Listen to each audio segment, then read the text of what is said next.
Hi hello this is your lovely Ganesh WhatsApp star friends. ఈరోజు నేను మీకు ఏం చెప్పాలనుకుంటున్నానంటే కనుక మేకప్ వేసుకున్న తర్వాత మేకప్ రిమూవ్ చేసుకొని చాలా ఇంపార్టెంట్. ఒకవేళ కనుక మనం అలా మేకప్ రిమూవ్ చేసుకోకుండా అలాగే ఉన్నట్టయితే కనుక స్కిన్ మొత్తం డ్యామేజ్ అయిపోయి ఫేస్ మొత్తం పాడైపోయే అవకాశం ఉంది. సో అలాంటప్పుడు మేకప్ రిమూవ్ చేసుకోవడం ఎలా ఏంటిదని కొన్ని పద్ధతులు ఉన్నాయి. అవి ఈరోజు నేను మీకు చెప్పబోతున్నాను. సో తెలుసుకోండి. ఫస్ట్ వచ్చి చాలా సింపుల్గా రిమూవ్ చేసుకోవడానికి వెట్ టిష్యూ, నా చేతిలో చూస్తున్నాను కదా వెట్ టిష్యూ. ఈ వెట్ టిష్యూ ఏదైతే ఉందో దీంతో ఇలాగ అనుకుంటే తుడిచేసుకుంటే మనకి ఆల్మోస్ట్ మేకప్ అనేది క్లీన్ అయిపోతుంది. తర్వాత వచ్చి ఇంకో పద్ధతి ఏంటంటే కనుక కోకోనట్ ఆయిల్. ఈ కోకోనట్ ఆయిల్ అని ఏం చేస్తామంటే కనుక దీని మీద ఫేస్ మొత్తం అప్లై చేసేసుకొని నీట్గా శుభ్రంగా బ్లెండింగ్ చేసుకున్న తర్వాత మన దగ్గర డ్రై టిష్యూలు ఉంటే కనుక డ్రై టిష్యూలతో తుడుచుకుంటే మేకప్ అనేది క్లీన్ అయిపోతుంది. లేదంటే కనుక మన దగ్గర కాటన్ ఉంటే కాటన్ పెట్టి తుడుచుకున్నా సరే క్లీన్ అయిపోతుంది.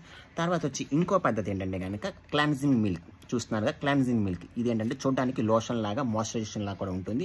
అలా కూడా మనకు ఉపయోగపడుతుంది. ఇదేం చేయాలంటే ఇది కూడా సేమ్ అంతే, ఫేస్ మొత్తం అప్లై చేసేసుకొని నీట్గా బ్లెండింగ్ చేసిన తర్వాత మన దగ్గర డ్రై టిష్యూలు ఉంటే డ్రై టిష్యూ పెట్టి తుడిచేస్తే పోతుంది. లేదు మన దగ్గర కాటన్ ఉంటే కనుక కాటన్ పెట్టి కూడా తుడుచుకోవచ్చు. దీనికి లైట్గా వాటర్ స్ప్రే చేసుకొని లైట్గా తడుపుకొని ఇలా తుడుచుకుంటే కనుక ఆల్మోస్ట్ కాదు మొత్తం అనేది క్లీన్ అయిపోతుంది. సో మనకి మేకప్ రిమూవ్ చేసుకోవాలనుకున్న పద్ధతులు ఏంటంటే కనుక wet tissue, cleansing milk and coconut. So మనకి ఏం అందుబాటులో ఉంటే దాంతో నీట్గా చాలా చక్కగా శుభ్రంగా మనం మేకప్ అనేది రిమూవ్ చేసుకోవచ్చు.